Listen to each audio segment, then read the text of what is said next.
In a world where dreams take flight, Benny and friends soared into the night. Above the peaks and skies so wide, in their balloon they'd gently glide. Benny, the bear with eyes so bright, wore a striped shirt, oh what a sight. With raccoon and deer right by his side, through the clouds they'd smoothly slide. The raccoon wore a bandana with pride, while the deer's scarf was loosely tied. Together, they watched the world outside. Over mountains and valleys they'd confide.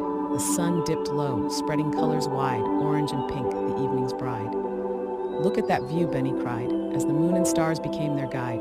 They talked of places far and wide, of oceans deep in the countryside, imagining lands where dragons reside on their magical balloon ride. As they floated, they espied a river below, a sparkling tide, and forests green where creatures hide in this world so vast and wide.